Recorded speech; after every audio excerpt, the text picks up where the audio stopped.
Buenas tardes, hermanos. En nombre del Señor, permiso, voy a cerrar la puerta.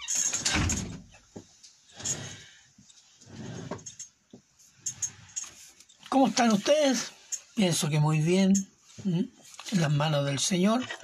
Que tengan ustedes una muy buena tarde en estos momentos.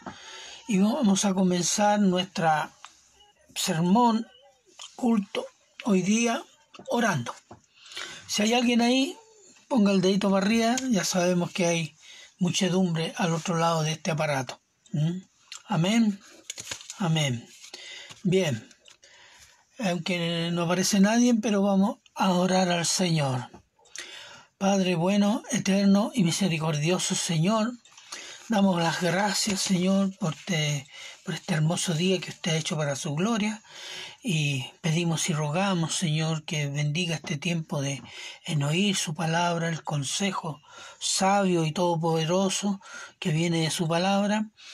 Y pedirle y rogarle que limpie nuestro corazón, Señor, de todo pecado, rebelión, maldad, Señor, para que esa palabra pueda llegar hasta nuestro corazón y poder dar fruto para la gloria de su nombre. Asimismo, también rogamos que nos perdone y para que nuestro clamor, nuestra oración llegue hasta usted como olor fragante, Señor, y agradable para usted, Señor, en olor de santidad, de arrepentimiento. Y pedimos esto, Señor, siempre sabiendo que usted ama a Cristo y por Él, Señor, nosotros podemos estar en su santa presencia. Y pedirle y rogarle en estos momentos, Señor, por nuestros hermanos perseguidos en el mundo, en muchos países, Señor. Pedimos por cada uno de ellos que usted los fortalezca, Señor, en su fe, en su decisión de no negar a Cristo, Señor. Que su gracia todopoderosa los pueda cubrir, Señor, y puedan ellos dar testimonio de su inmenso amor y de la salvación que tenemos en Cristo Jesús.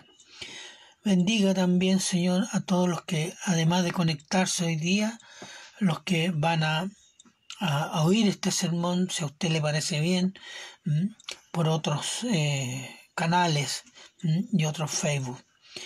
Padre, en sus manos quedamos y todos se lo agradecemos siempre en Cristo Jesús. Amén. ¿Hay alguien ahí? ¿No hay nadie? Amén. No hay nadie. Bien. De los avisos. Si llega alguien ahí que pueda saludar y poner el dedito para arriba. De los avisos. Recordemos, día lunes hay instituto. Día martes, culto a las 8, como hoy día. Día jueves hay culto a las 8. Día viernes, oración a las 9 de la noche. Y día domingo, culto a las 11 de la mañana. Y tenemos también los mandamientos de la vida cristiana, que hay que recordarla. Perdón, hermano, que es eso. Como por ejemplo, leer y estudiar y obedecer. Amén. Ahí hay alguien. Gracias, hermana. Perdón. Y obedecer la Biblia, la palabra de Dios. Orar por los hermanos, por las iglesias, por nuestros enemigos y por el país. Orar por Chile, las autoridades a todos los niveles. Y predicar el Evangelio. Predicar el Evangelio a toda persona que tengamos posibilidad de hacerlo, o personalmente o por este medio de Facebook o Instagram o los que tienen otros medios. Congréguese todas las veces que pueda. Son tiempos peligrosos, ya se han inaugurado. Y ofrende, según lo haya hecho prosperar el Señor. Y tengo otro aviso que es canasta.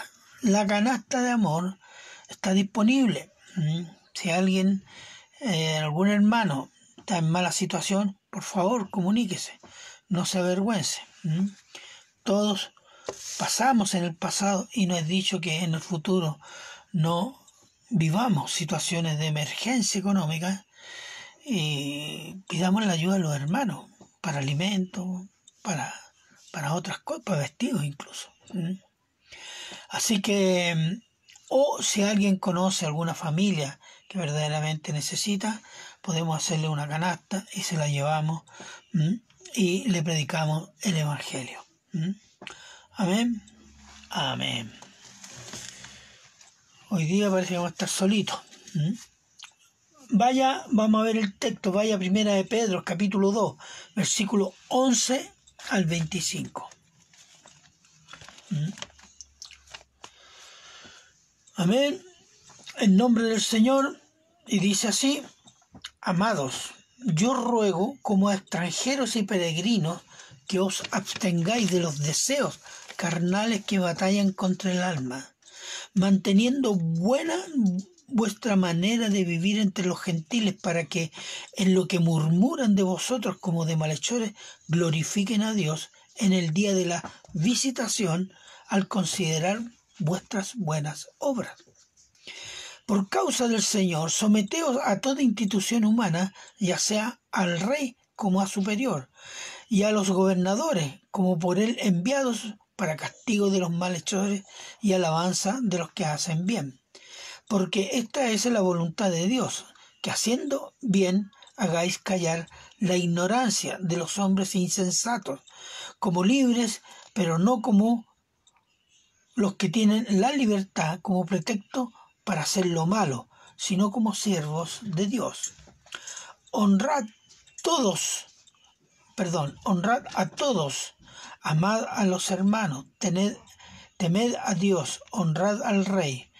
Criados, estad sujetos con todo respeto a vuestros amos, no solamente a los buenos y afables, sino también a los difíciles de soportar, porque esto merece la aprobación. Porque esto merece aprobación. Si alguno a causa de la conciencia delante de Dios sufre molestia padeciendo injustamente, pues qué gloria es si pecando sois abofeteados y lo soportáis, mas si haciendo lo bueno sufrís y lo soportáis, esto ciertamente es aprobado delante de Dios. Pues para esto fuisteis llamados, porque también Cristo padeció por nosotros, dejándonos ejemplo para que sigáis sus pisadas. Amén. Vamos a ver, yo creo que en unas 2 o 3 explicaciones, ver este texto. ¿Por qué me interesó? Y lo voy a explicar en la introducción y vamos a orar ahora. Padre bueno, eterno y misericordioso Señor, pedimos y rogamos la guía del Espíritu Santo, Señor, que esta palabra, Señor, pueda echar raíz en nuestro corazón, pueda dar fruto para la gloria de su nombre, y que nuestra conducta, Señor, por esta palabra, honre su santo nombre ante muchas personas. Quedamos en sus manos y todos se lo agradecemos en Cristo Jesús. Amén. Bien, hermanos, tan bienvenidos todos. Todos sean bienvenidos a este momento. Bueno,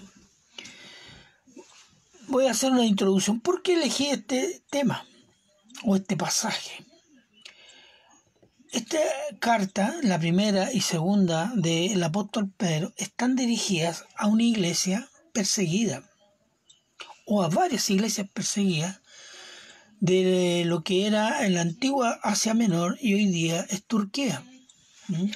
Por ejemplo, déjeme leerle, solo a modo de introducción, cómo inicia el apóstol Pedro la carta. Dice: Pedro, apóstol de Jesucristo, a los expatriados de la dispersión en el Ponto, en Galacia, en Capadocia, Asia y Bitinia. Está hablando de gente que está en fuga. Está hablando de gente que ha sido perseguida o que está siendo perseguida. Entonces, el apóstol Pedro escribe una carta. ¿Para qué? Para motivarles. Entonces, vamos a ver qué significa esto, que la iglesia sufra persecución, qué consecuencias tiene, pero sobre todo, cuál puede ser la mejor motivación para afrontar esa persecución. En los tiempos de persecución a la iglesia, de parte primero de los judíos, después los romanos, después el Imperio Vaticano, liberales, comunistas, islámicos, narcotraficantes, ideólogos de género, etc., perseguidores de ayer y de hoy. En todas estas circunstancias de ayer y de hoy hay algo que no cambia y que debe crecer. ¿Qué cosa es? El amor a Cristo y la dependencia de su palabra por la gracia de Dios y el poder del Espíritu Santo que vive en el cristiano. Ese es el núcleo del asunto, hermano. El cual, hablando del Espíritu Santo, nos lleva a ¿qué cosa? Disciplinarnos. ¿En qué? En la obediencia a su palabra. Orar por los hermanos, por nuestros enemigos y por las autoridades, predicar el Evangelio, bautizarse y Santa Cena. Todas son disciplinas espirituales de la vida cristiana que no cambian con la persecución. Serán más difíciles de hacer, más complicados, pero no deben dejarse de hacer. El apóstol Pedro escribe acá esta carta de primera carta del apóstol Pedro a hermanos perseguidos de Asia Menor, para que tengan presente algunas cosas. Primero, que son hijos de Dios, con un llamado santo. Ser santo en toda vuestra manera de vivir. Está hablando de hermanos perseguidos. Ese es el contexto. Y son llamados a santidad gracias a la sangre preciosa de Cristo Jesús. ¿Qué más les recuerda? Que son piedras vivas, edificadas como casa espiritual, donde reside Dios mismo. Que son pueblo de Dios, linaje escogido, real sacerdocio, nación santa, pueblo adquirido por Dios para anunciar las virtudes de aquel que os llamó de las tinieblas a su luz admirable. Y llama a los hermanos perseguidos a vivir como siervos de Dios. No cambian. Más todavía, se hace urgente. El título del sermón es Ser siervo de Dios bajo la persecución.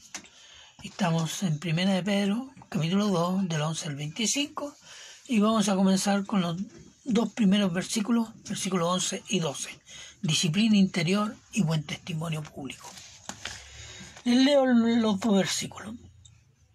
Amados, yo os ruego como extranjeros y peregrinos que os abstengáis de los deseos carnales que batallan contra el alma, manteniendo buena vuestra manera de vivir entre los gentiles, para que en lo que murmuran de vosotros como de malhechores glorifiquen a Dios en el día de la visitación al considerar vuestras buenas obras. Amén.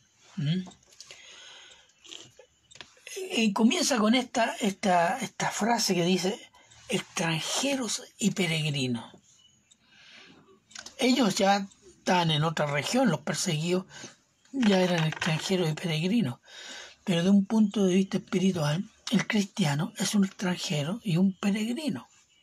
Somos extraños a este mundo. Somos extraños a los valores y al modo de vivir del mundo. ¿Qué es lo que es el mundo? ¿Cuáles son los valores del mundo? El engaño, la mentira, la violencia, la lujuria, el robar, corrupción. Corrupción política, pero hay corrupción moral, hay corrupción social. ¿Qué más? Odio a Dios, burla a Cristo, desprecia su palabra, persecución a la iglesia, o hostigamiento. El cristiano es antimundo. Es un extraño, un extranjero en este mundo. Un pasante, que significa uno que pasa por este mundo. Es un peregrino. Pero en su pasada y en su estadía momentánea en este mundo, somos llamados a testimoniar el amor santo de Cristo para arrepentimiento y salvación. Miren, hermanos, no hay nada, pero nada más blasfemo y retorcido que creer que siendo como el mundo atraeremos al mundo a Cristo. Es todo lo contrario. Al mundo le estamos diciendo, y al incrédulo le estamos confirmando en su camino al infierno. La diferencia es que en este camino ahora lo estamos acompañando los que se dicen cristianos, que quieren ser como el mundo para ganar el mundo. No, ellos lo están acompañando en el camino que van ellos. ¿Cuál es? La condenación eterna. Entonces, y por ello lo están acompañando en ese mismo camino. ¿Quiénes? Las iglesias liberales, mundanas, mucho amor sin santidad, etc. Vivimos en este mundo en modo pasajero porque somos ciudadanos del cielo por Cristo Jesús. Nuestra morada eterna es el cielo. Entonces, por tanto, ya no somos de este mundo caído y condenado. Y esto es razón más que suficiente para que el cristiano se abstenga, use todos los medios para abstenerse de pecar. Como dice el versículo 11. Amados, yo ruego como a extranjeros y peregrinos. Otro comentario dice, amados, porque son hermanos amados. Recién orábamos por los cristianos perseguidos en tantas partes del mundo. Son nuestros amados hermanos. ¿Por qué? Porque ellos aman a Cristo y nosotros amamos a Cristo. Y por el amor de Cristo nosotros somos amados hermanos. Ellos de nosotros y nosotros de ellos. Es una muy linda expresión. Nuestros hermanos son amados, porque somos todos hermanos en Cristo, por el amor de Cristo. ¿Y qué más dice? Yo ruego. Yo os ruego. Fíjese, el apóstol Pablo en un pasaje también lo dice en Romanos. Os ruego, hermanos, por las misericordias de Dios, que pongáis vuestro cuerpo en sacrificio vivo, etc. Y acá también el apóstol Pedro dice, os ruego, hermanos. Ruego, no hay un mandamiento. Es un mandamiento, pero está expresado en una forma, como decir, no autoritativa. No está diciendo, como algunos, no voy a decir malas palabras, obedece, yo soy el apóstol, yo soy el profeta. Dios me dijo, así que tú obedece. Ofrenda 10.000, dame 10.000 y Dios te dará 1.000.000. Son como las gitanas que dicen, paisano, paisano, dame 1.000, yo te digo, y te van a llegar mucho dinero. Son exactamente la misma estafa. Pero volvamos al punto. El apóstol Pedro dice, amados, yo os ruego como a extranjero y peregrino que os abstengáis de los deseos carnales que batallan contra el alma. Entonces, ¿de qué está hablando acá? Abstengáis de los deseos carnales que batallan contra el alma significa que hay un llamado del apóstol Pedro a tener una disciplina interior. una disciplina espiritual. Y fíjese lo que dice. Abstenga de los deseos carnales que batallan contra el alma. No dice. ¿Qué es lo que no dice? Eliminen los deseos carnales. No. Porque estamos en la carne. El llamado es abstenerse. No lo practiques. Aléjate. Controlemos esos deseos ejercitando ¿qué cosa? El don de dominio propio, que es un fruto o el fruto del Espíritu Santo. Gálatas, vamos a Gálatas un rato, un momento para leer este pasaje. Gálatas 5.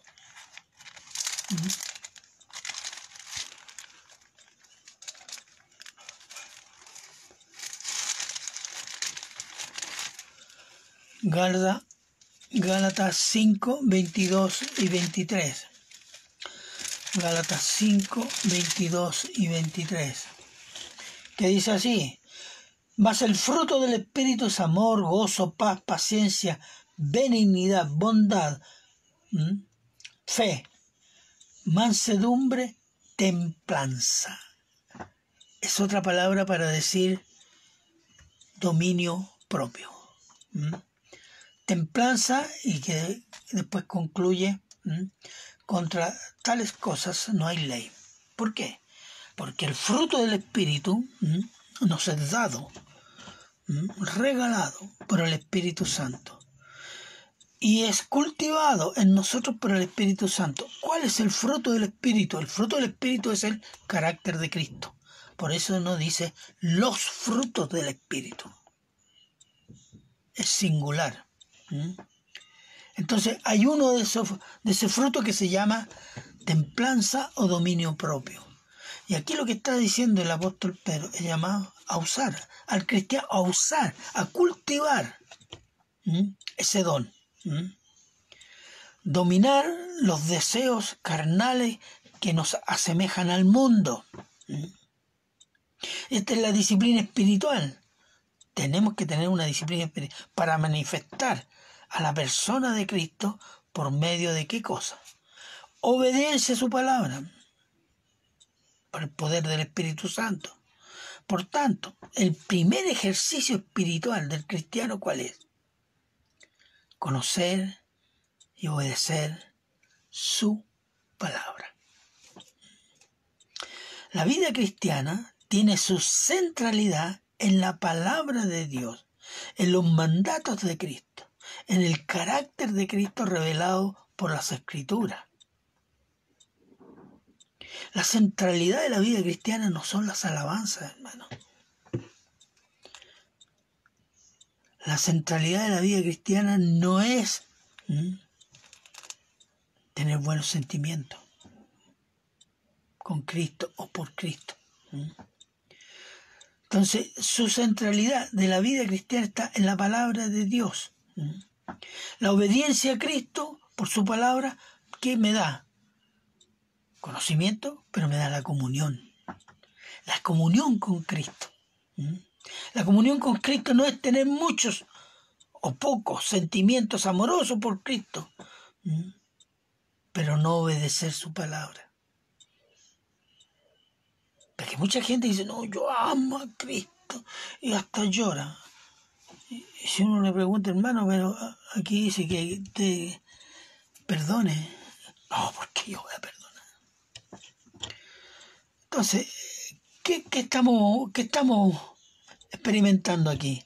Desobediencia, pero mucho sentimentalismo por Dios, por Cristo.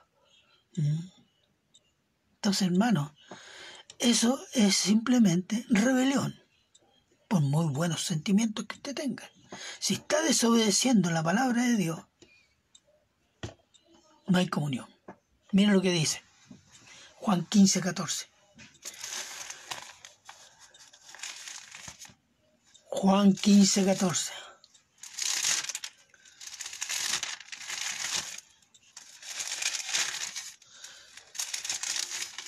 Se lo leo, dice. El Señor Jesús, hablando a los discípulos, le dice, vosotros sois mis amigos. Amén, dice Toare, si hacéis lo que yo os mando. Cuando dice, vosotros sois mis amigos, es decir, ustedes son mi equipo, con el cual tengo comunión. Eso es como Jesús dice, soy mis amigos. Somos amigos de Dios por medio de Cristo. Somos amigos de Cristo. ¿Pero a qué condición? Si hacéis lo que yo os mando. Es decir, si me obedecen. Entonces, podemos hacer todas las declaraciones de amor sobre Cristo. Pero si no estamos obedeciendo la palabra, no hay comunión. No son amigos. No son mi amigo ustedes. Así que a veces nosotros somos muy sentimentales. Demasiado a veces. Pero no pensamos que ese amor tiene que expresarse en algo muy concreto, en obediencia. Mire, es como decir, yo amo a mi esposa, me casé con ella, llevo 3 años casado, pero él vive en la casa de la mamá y ella en la casa de su familia. Están separados, no quieren vivir juntos. No, pero yo la amo. ¿Es creíble? No. Porque si la amara, desearía vivir y haría todos los esfuerzos para vivir y compartir la vida con ella, ¿no? No es creíble. ¿Y por qué tenemos que creer a gente que dice que yo amo a Cristo y tú no conoces mi corazón? Tú no tienes idea. Y anda desobedeciendo la palabra como le da la gana. Entonces, tómalo en cuenta esto. Entonces,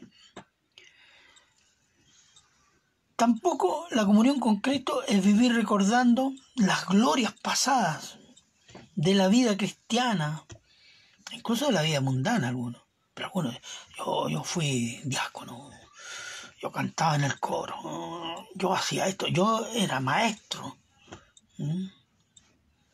Y bueno, y ahora, no, es que ya empieza. No, eso no significa, a lo mejor no es ni cristiano. Entonces, Lucas 9:62. Vamos a ver. Lucas 9:62. Porque todas estas cosas están en la Biblia. Solo que como no la leemos, o la leemos rápido así para cumplir, entonces a veces no captamos las cosas que nos pueden enseñar a nuestra vida. 9:62.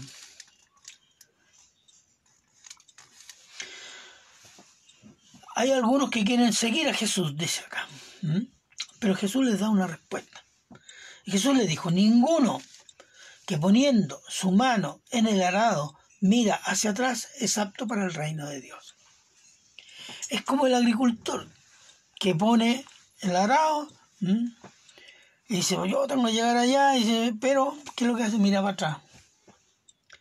Y es una metáfora que está diciendo nadie que diciéndose cristiano, pero vive lamentándose o añorando el pasado, no es útil.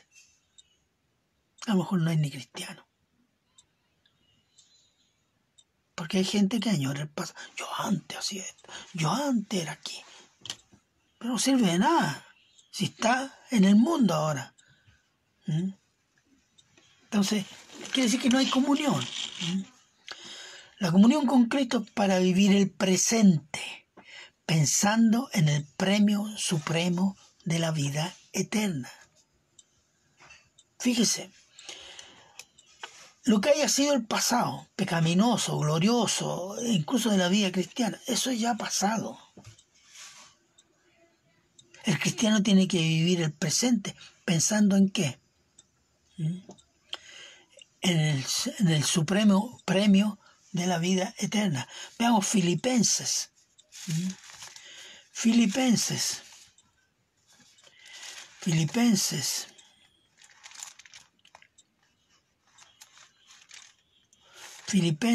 3.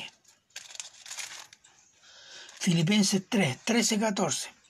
En este caso el apóstol Pablo, que dice lo siguiente, escribe a la iglesia de Filipos: hermanos, yo mismo no pretendo haberlo ya alcanzado, es decir, toda la perfección de Cristo. Pero una cosa hago, olvidando ciertamente lo que queda atrás y extendiéndome a lo que está delante, prosigo la meta, al el premio del supremo llamamiento de Dios en Cristo Jesús. A mí ya lo que pasado es pasado, dice el apóstol. Olvidándome ciertamente de qué cosa, lo que queda atrás. No importa que haya sido excelente, bueno, bendijo a mucha gente, pero está atrás ya pasó. La vida del cristiano es el presente, pensando en el futuro. Es decir, abstenerse, controlar nuestra naturaleza caída es vivir en obediencia a la palabra de Cristo para estar en comunión con Cristo en la seguridad de obtener la recompensa divina en la vida eterna. En otras palabras, el cristiano vive en la segura esperanza de la gloria eterna de Dios. Y dicha esperanza por Cristo me motiva a vivir en obediencia y comunión en Cristo. Hoy, por amor a Cristo y gloria a Dios. Lo cual es una gracia de Dios que ayuda a soportar los insultos, los rechazos, las persecuciones y sus consecuencias.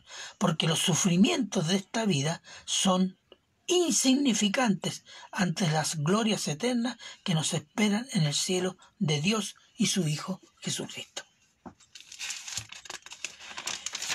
Ese es un punto, hermanos,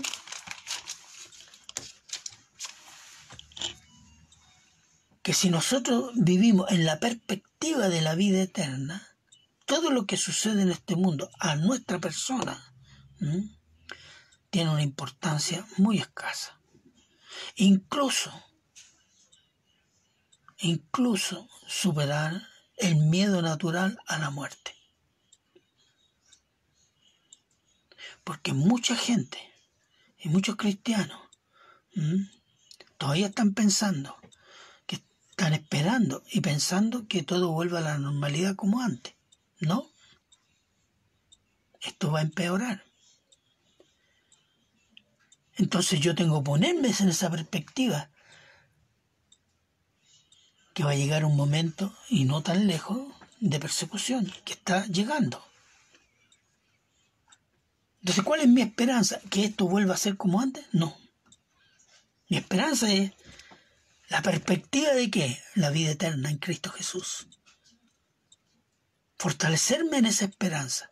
Pero yo no me voy a fortalecer en esa esperanza si yo vivo en desobediencia. Porque la carne va a dominar eso. Y la carne quiere vivir ahora, ya. Quiere ser bendecida sin honrar al Dios de la bendición. Entonces, la perspectiva de la segura vida eterna por Cristo Jesús en Cristo es lo que nos fortalece espiritualmente en este peregrinaje por la vida en este mundo. Esperanza cultivada hoy en el presente, obedeciendo su palabra, orando, congregándonos, practicando los dones y teniendo un buen testimonio entre los gentiles. Versículo 12. Vamos al versículo 12.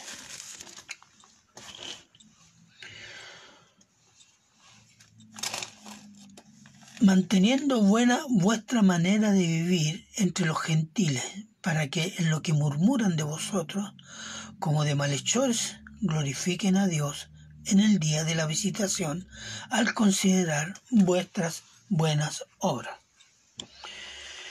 ¿Cómo podríamos decir esto? Manteniendo vuestra buena es una traducción de una palabra que es honorable, que significa honesto, íntegro. No habla con doble intención. Integridad, manteniendo integridad íntegra vuestra manera de vivir entre los gentiles. Fíjese, a veces decimos, no, es que esto me hablan mal de mí, yo no. ¿Está orando por ellos? No, ¿y para qué? Bueno, con el odio que me tienen, y odian a Cristo y todo. Bueno, es un mandato. Hay que orar por los que odian. Nos persiguen y nos maldicen.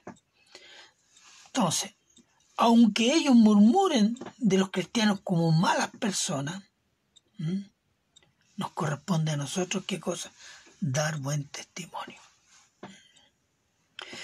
Y le voy a mencionar un hecho histórico, no vamos a profundizar, pero solo mencionarlo para que tengamos una idea de cuál es la perspectiva de Dios. En los siglos bajo el Imperio Romano, los cristianos eran considerados rebeldes. ¿Por qué? Porque no adoraban al emperador, que era una obligación civil. Adorar al emperador, había una estatua del emperador de turno en cada ciudad, era decir, el emperador, en este caso, no sé, Augusto es Curios. Eso significa decir, el emperador es el supremo, el dueño, ¿no? Los cristianos dicen, no, el supremo es Cristo. ¡Ah, qué gente más incivil! Fueron uno de los motivos de la persecución. Entonces, ¿y qué más eran? Eran rebeldes porque no adoraban al emperador, ateos. Era gente sin Dios esta. ¿Por qué? Porque tenían un solo Dios. Los paganos, los romanos, la cultura greco-romana estaba acostumbrada a varios dioses. Está el dios principal, Zeus, Júpiter, grandes, los papás de los otros dioses. Después estaba el dios de la lluvia, el dios del mar, el dios de las montañas, el dios de la tierra, el dios de la cosecha, el dios del sexo, el dios de aquí, del vino, etcétera, etcétera, etcétera. Como los santos hoy día. Que este santito es para esto, este santito es para otro. Igual que los paganos. Entonces decían, estos son incrédulos, ateos. Después decían que eran caníbales, porque hablan de comer el cuerpo y la sangre de un hombre. Estaba hablando de la Santa Cena. Y además su Dios son ridículos, porque su Dios fue crucificado en Jerusalén como delincuente por el gobernador romano Poncio Pilato. Decía, ¿qué Dios es ese que muere crucificado? Y consideraban que era una religión para esclavos de última categoría. O sea, eran bastante despreciados. Y para agregar a eso, el emperador Nerón, el degenerado de Nerón, incendió Roma. Estaba leyendo delante, decía, de los 13 barrios de Roma, 10 se quemaron. Y ahí vivían también cristianos. Pero bueno. Y se creó tal impacto, como decir, de susto, y buscaban al culpable, ¿qué pasó? ¿Quién hizo esto? Etcétera. Y Nerón, que ya había sospechas sobre él, declaró que los cristianos habían quemado Roma, porque ellos hablan de un final de fuego.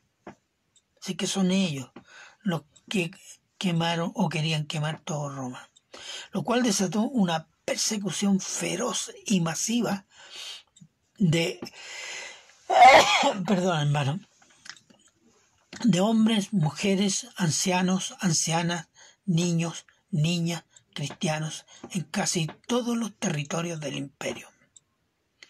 En esa persecución, bajo Nerón, fueron martirizados el apóstol Pedro y el apóstol Pablo. ¿Cómo los cristianos superaron esos momentos? Porque además en el siglo II y III volvieron a repetirse las persecuciones. con los mismos argumentos. Bueno, yo les voy a dar dos ejemplos que leí una vez y que me parecieron muy interesantes y muy de Dios. Fíjese.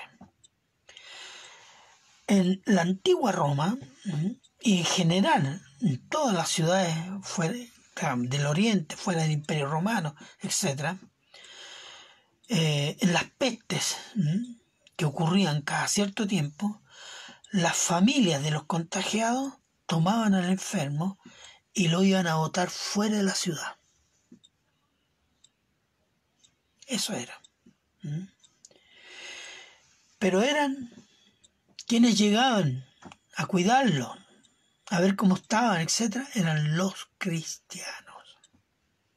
Los cristianos los cuidaban, los alimentaban y los consolaban con el Evangelio en los momentos de su agonía y su muerte.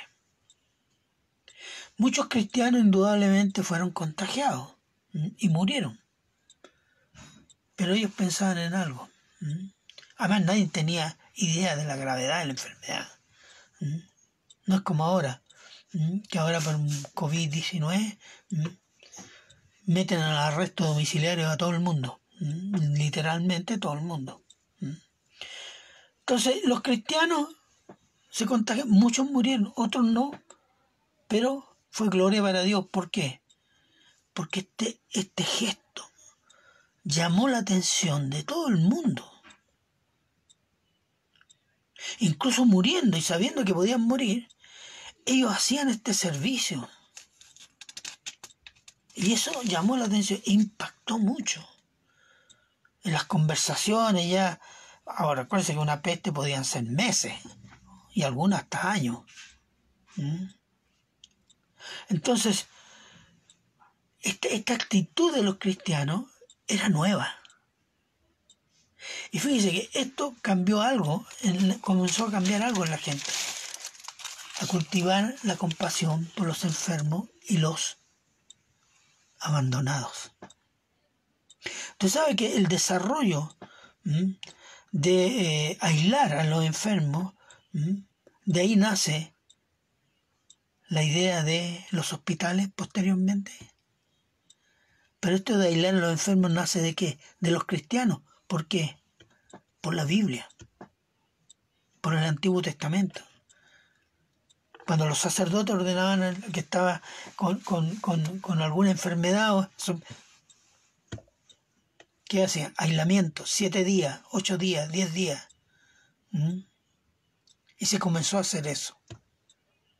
Y posteriormente surgen los hospitales. Los hospitales surgen por los cristianos y fueron fundados por cristianos.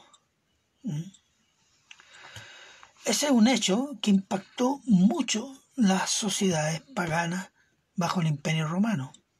Otra, los cristianos llevados en masa al circo romano en tiempos de persecución, para dos cosas: para ser devorados por fieras hambrientas o ser quemados vivos para entretener al pueblo. Y de esta forma advertían a los rebeldes de las consecuencias de oponerse a la autoridad de Roma.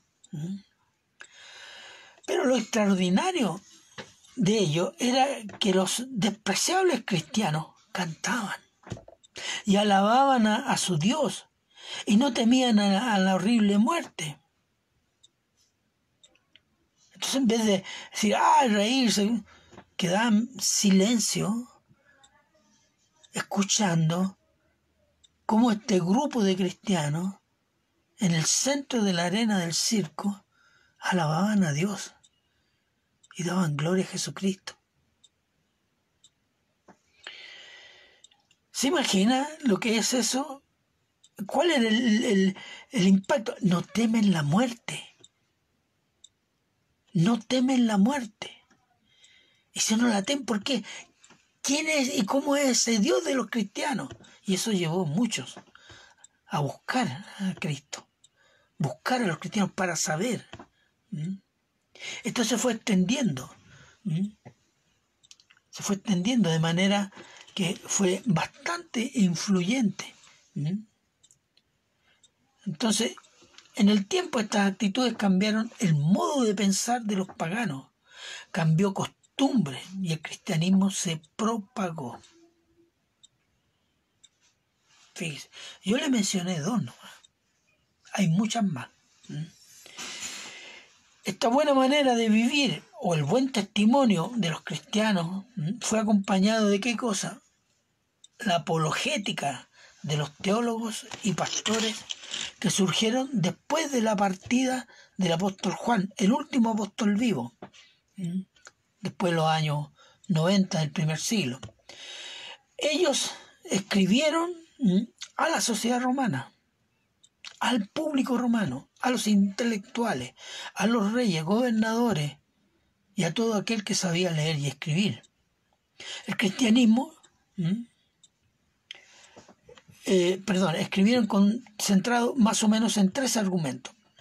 Primero, el cristianismo no está por promover revueltas ni derrocar gobierno, sino que se dirige a todos los hombres con el evangelio para salvación.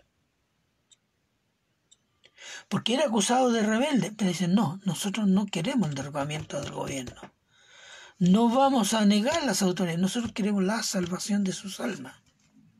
2, la salvación del pecado por la fe en Cristo. Y solo en Cristo. 3, los dioses de las religiones de misterio, como se llama, o pagano, son inútiles, no salvan. Por lo tanto, a fines del siglo III, el cristianismo estaba presente en las principales ciudades de África del Norte, de Europa del Sur, de Asia Menor y en Oriente, lo que lo hacía una minoría religiosa muy consistente, bajo todo el largo y ancho del Imperio Romano. Y con una característica, que si encontrabas un cristiano de África del Norte con un cristiano de Europa y con otro cristiano de Medio Oriente, tenían un solo Dios y un solo discurso, el Evangelio de Jesucristo. Eso era bastante extraordinario, porque no todas las regiones, cuando se localizaban, adquirían otras cosas de las tradiciones locales. Pero esta religión no. Entonces tenía esa característica y llamó la atención de muchos paganos. Es decir, los cristianos obedecieron los mandatos del Señor. Obedecieron los mandatos del Señor. ¿Cuál es? Vivir la vida cristiana. Ellos se reunían en catacumbas, escondidos. Ellos se reunían en los campos. Ellos se reunían para hacer bautismo, para hacer Santa Cena. Ellos predicaban a los cercanos. Y los otros no se quedaron callados, sino que predicaron públicamente y publicaron sus argumentos para los gobernantes y los gobernados romanos. Entonces, todas las buenas obras o el buen testimonio de los hijos de Dios, dice, serán exaltados el día de la visitación del Señor. La visitación o el día de la visitación se refiere a dos momentos. Puede ser un momento de salvación o juicio.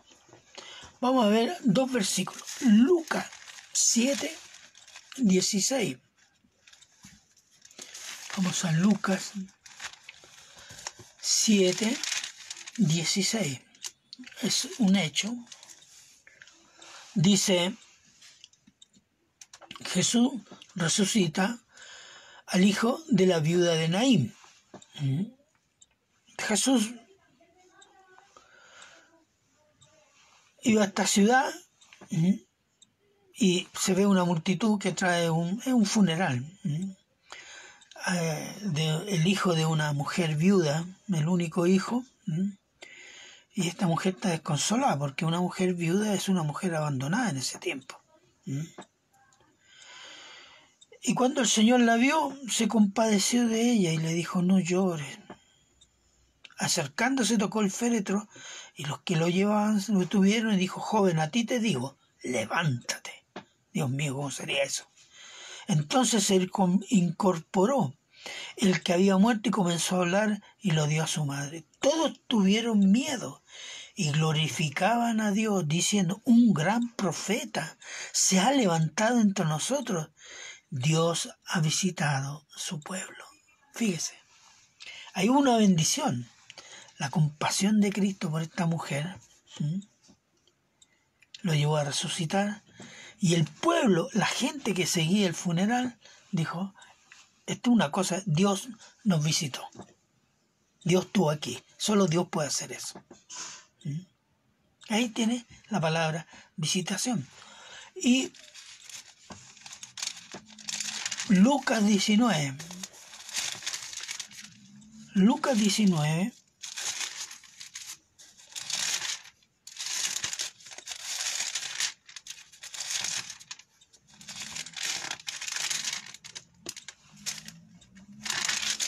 Acá está. 19:44. ¿A qué se refiere? A gente que dice, yo quiero seguirte, Jesús. Bien, dice. Pero Jesús les dice algo.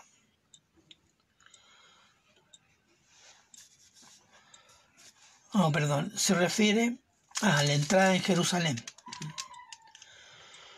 El Señor Jesús se lamenta por Jerusalén. Porque Jerusalén y simbólicamente todo Israel rechazó el Mesías. Rechazó la persona de Jesucristo. Y él hace un anuncio sobre el templo. Entonces dice, porque dice, cuando llegó cerca de la ciudad, al verla lloró sobre ella. Entonces dice, diciendo, oh, si también tú conocieses, a lo menos en este tu día, lo que es para tu paz, mas ahora está encubierto de tus ojos, porque vendrán días sobre ti cuando tus enemigos te rodearán con vallado, te sitiarán, por todas las partes te echarán, que fue lo que ocurrió el año 70 y la destrucción de Jerusalén, y te derribarán a tierra y a tus hijos dentro de ti, y no dejarán en ti piedra sobre piedra, por cuanto no conociste el tiempo de tu visitación. Israel no reconoció y Jesús declaró juicio. Entonces, la palabra visitación puede ser motivos de juicio, motivos de bendición o salvación. Cuando la gracia de Dios toca el corazón de un incrédulo con el evangelio de salvación, es Dios visitando el corazón para conversión. Y ese converso, ¿qué hará? Reconocerá. ¿Reconocerá qué cosa? ¿Dónde lo tengo? Y el converso reconocerá el testimonio de los cristianos como obra de Dios. Fíjese, el incrédulo no puede ver que el testimonio de un cristiano sea la obra de Dios. No lo puede ver porque no tiene el Espíritu Santo, no es convertido. No, este canuto que da con eso, que convierte, que la gracia, que Jesucristo. Es un fastidio. Pero si ese se convierte, va a reconocer que ese mensaje de ese canutito venía de Dios. Y reconocerá que en ese momento Dios estaba visitando a ese hombre para dar testimonio de Jesucristo a todos los que están alrededor. También es la visitación de Dios cuando el Señor venga como juez y rey a enjuiciar al mundo entero y exaltará el testimonio de los cristianos ante los pecadores no arrepentidos. Sí, hermano. Cuando venga, Él va a declarar, estos son mis hijos, estos reconozco sus obras. Ustedes ahora que ustedes vieron que a ustedes les molesta, eso me glorificó.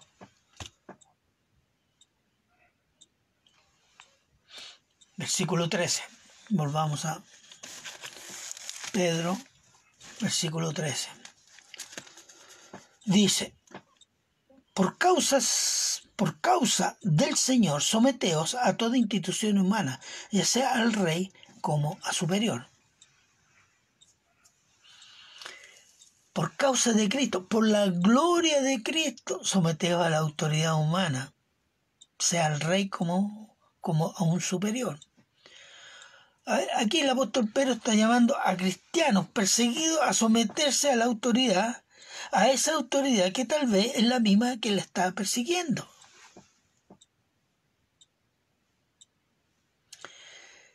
¿Difícil? No, porque hay que hacer una marcha por Cristo, soy Chile para Cristo, vamos a marchar, y el gobierno tiene que ver que somos tantos para que cambie de actitud.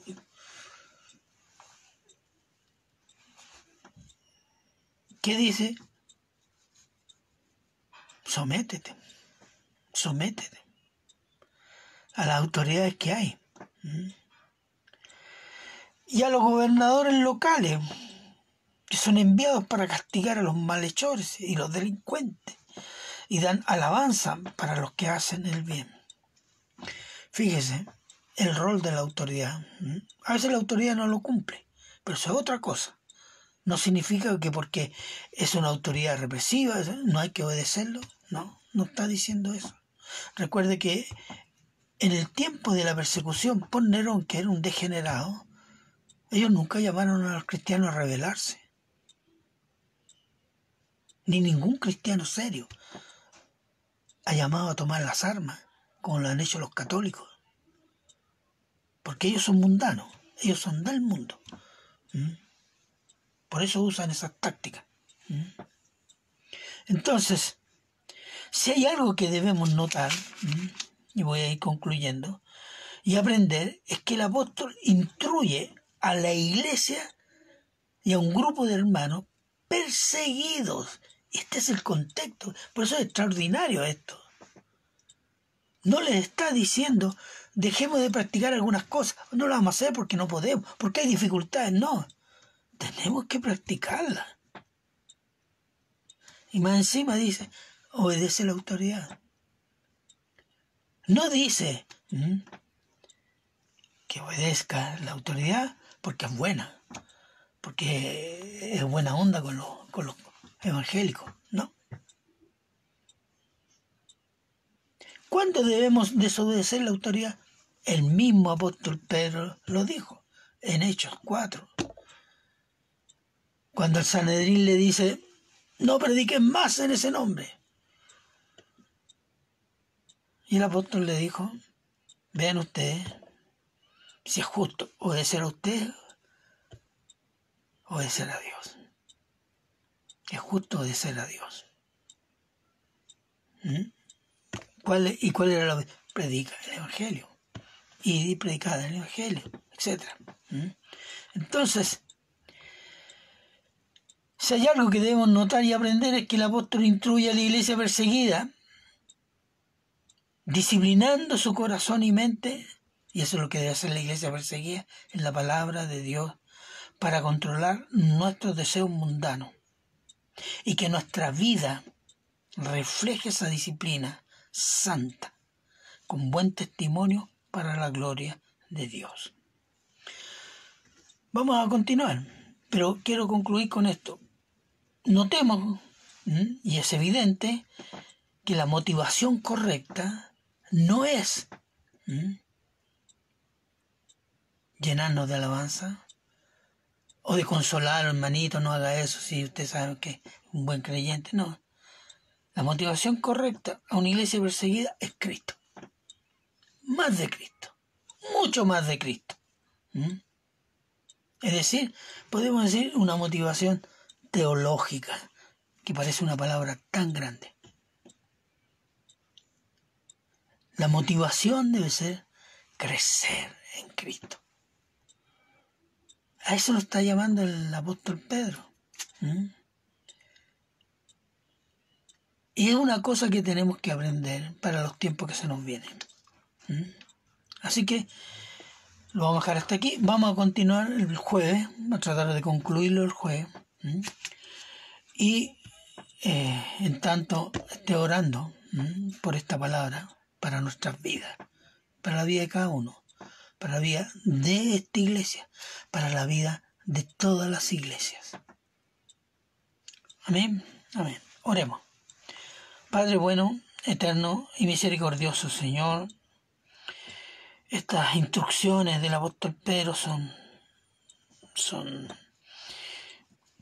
no hay palabras que podamos decir, son grandiosas, Señor, y simples.